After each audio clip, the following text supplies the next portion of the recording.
Šalom. Šiandien grįžtam nagrinėtis kartu.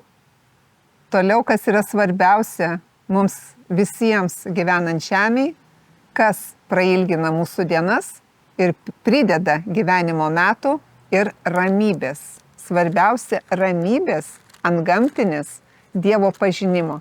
Nežiūrint aplinkybių, nežiūrint situacijų, Dievas šiandien mums duoda savo ramybę. Ir mes kartu mokomės, kaip tą Dievo ramybę priimti ir tuo tikėti. Kas yra, kaip man suprasti, kad tai, kad Dievas sako, šiandien, kad reiškiasi mano gyvenime. Ir noriu pradėti šiandien nuo 12 psalmės, tuo aš ją atsiversiu, minutėlę. 112. Kur viešpats mums sako, ką mums daryti. Sako, gerėkis viešpačiu. Ir laimingas žmogus, kuris viešpatį gerbia ir jo žodžius labai mėgsta. Ir šitoje eilutėje kiek yra daug visko pasakyta, kad man šiandien reikia gerėtis viešpačiu, gerėtis, grožėtis, džiaugtis viešpačiu. Ir tas žmogus, kuris gėrisi viešpačiu, jis yra palaimintas žmogus, kuris gerbė viešpatį ir labai Dievo žodžius mėgsta. Nes būtent Dievo žodžiai prideda gyvenimo metų, prailgina dienas ir prideda mums ramybės. Tai reiškia, aplinkybėse, jeigu aš įsitvirtinu ir laikausi tai, kad Dievas man sako, vidinis tas mano įsitikinimas neduos man pajudėti, išjudinti. Neišjudins manęs, tai reiškia, nepradėsiu stresuoti ir panikuoti. Ir žinot kodėl? Jeigu skaitau toliau 112 psalmę, čia sako apie tą žmogų, kuris gėrisi viešpačiu. Šiandien, pamastykim, kiek šiandien per 10 valandų iki vakaro, kol einu miegoti, kiek laiko aš gėrėjausi viešpačiu. Nežiūrint, kad mes visi dirbam, einam į darbus, turim tos rutinos pilna, bet Dievas sako, kad gerėkis viešpačiu. Ir šiandien aš ar gerėjausi ir kiek gerėjausi, ar aš suvokiau viešpatį kaip asmenį, tą asmenį, nematomą asmenį. Būtent tai Dievas vadina žmogų, palaimintą žmogų, kuris vertina ir brangina gėrisi viešpačiu. Ir Dievo žodžius labai mėgsta. Jis sako, koks bus, kad tokio žmogaus palikuoniai bus galingi žemėje ir palaiminta bus jo karta.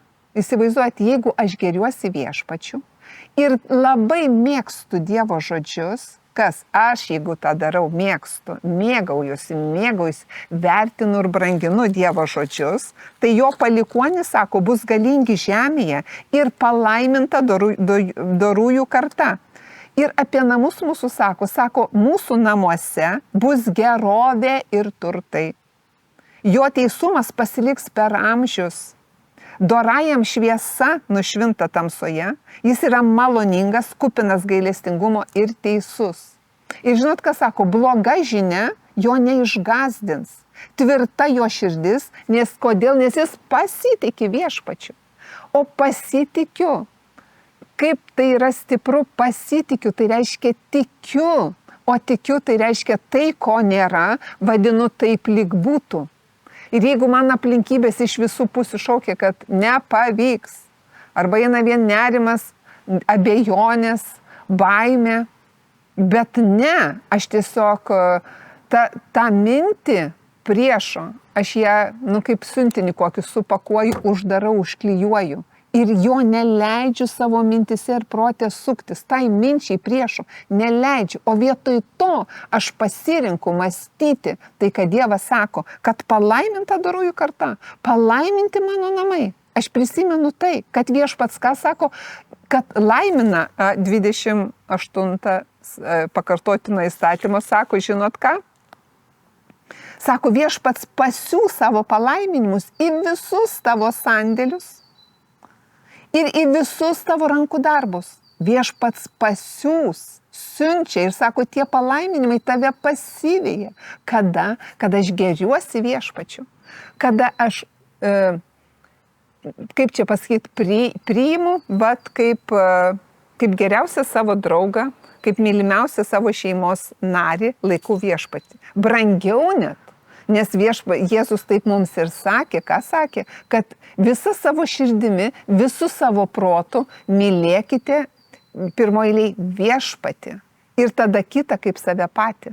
Bet pirmoji mylėti viešpatį, vertinti ir branginti. Ir visas raštas apie tai kalba, kad gerėtis viešpačiu, branginti viešpatį, tapatinti su viešpačiu.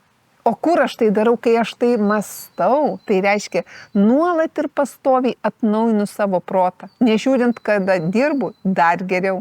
Nes kai aš dirbu, prisimenu viską apie viešpatį. Žinau, kad viešpats yra su manim, vadinasi, žmogaus negaliu apkalbėti. Apie žmogų negaliu blogai pasakyti. Galiu tik pasakyti tiesą meilėje. Nes būtent tokia yra Dievo valia – gerbti visus žmonės. Ir toliau sako Timotiejaus 2 skyriuje, kad kiek nuo tavęs priklauso, siek taikos ir ramybės su visais. Nes kivirčiavimas sukelia vaidus.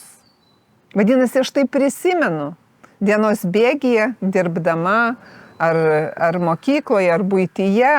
Aš prisimenu, kad jeigu ir mano sielinė emocinė dalis jau jaučiu, kad kitas baigia mane išprovokuoti, bet aš prisimenu, kokia Dievo valia. Ir aš nesielgiu, kaip man kaip patarė bedievis, arba kaip kas provokuoja. Bet aš prisimenu iš savo širdies, iš mano vidaus tai išeina. Kad aš pasitikiu viešpatį tavim, aš geriuosi, aš žinau, kad tu geras mano ganytojas, geras mano gyvenimo prižiūrėtojas ir tai yra tiesa. Ir žinot, kai aš taip mąstau ir elgiuosi, tai reiškia branginu ir labai mėgstu viešpatie žodžius. Ir tai prailgina mano dienas, prideda gyvenimo metų ir ramybės. Nes kitoj vietoje Dievas sako, kad tai yra visas tavo gyvenimas, laikytis viešpatyje.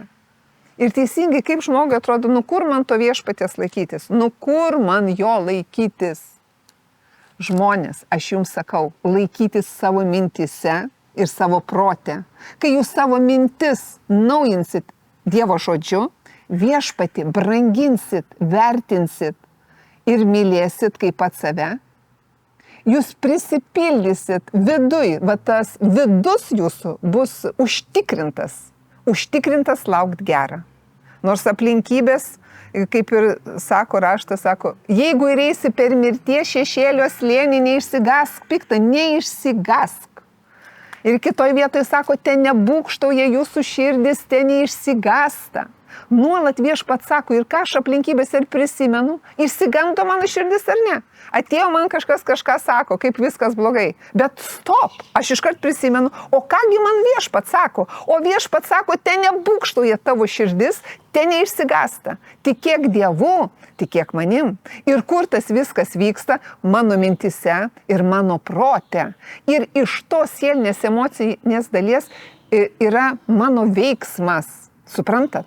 Ir tada aš ne tik žodžio klausytoja, bet žodžio vykdytoja, gerbėmieji. Nes aš elgiuosi, ne tik klausau Dievo žodžių, bet juos priimu, vertinu, branginu ir taip elgiuosi aplinkybėse.